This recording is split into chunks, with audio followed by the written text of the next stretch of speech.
Exodo Kapitulo 27. Ang altar. Gumawa ka ng isang altar na yari sa punong akasya, 2.2 ng metro ang haba, ganoon din ang lapad, at ang taas ay 1.3 metro. Ang apat na sulok yun ay lagyan mo ng toles na parang sungay. Gawin mo itong kaisang piraso ng altar at balutin mo ng tanso.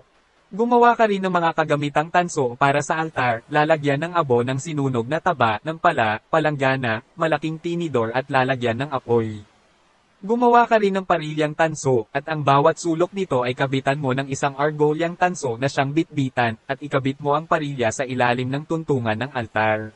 Gumawa rin kayo ng pampasa na yari sa punong akasya at babalutin din ng tanso.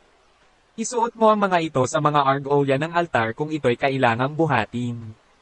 Kaya nga't ang altar na gagawin mo ay may guwang sa gitna, ayon sa planong ipinakita ko sa iyo sa bundok.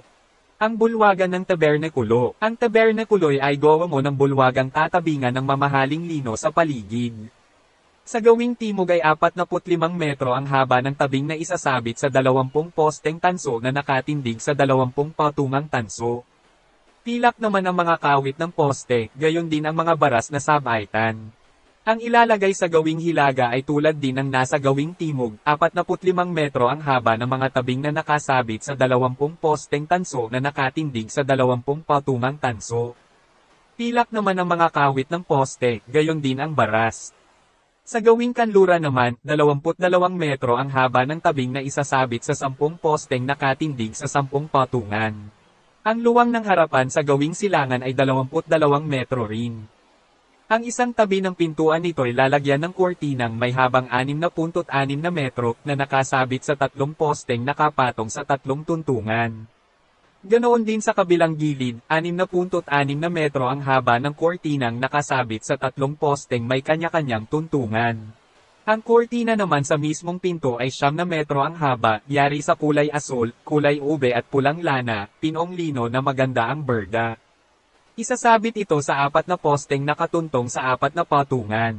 Lahat ng poste sa bulwagan ay pagkakabitin ng baras na pilak, pilak din ang mga kawit ngunit tanso ang mga tuntungan.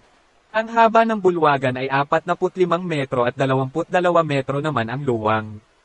Ang mga tabing na pawang yari sa mamahaling lino ay 2.2 metro ang taas, ang mga patungan ay pawang tanso. Lahat ng kagamitan sa tabernakulo, pati mga tulos ay panay tanso. Ang pangangalaga sa ilawan. Pagdalhin mo ang mga Israelita ng pinakamainam na langis ng olibo para sa mga ilaw upang ito'y manatiling nagniningas.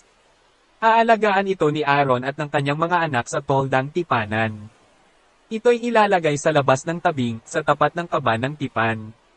Hindi nila ito pababayaang mamatay mula hapon hanggang umaga at habang panahong gagawin ito ng mga Israelita at ng kanilang buong lahi.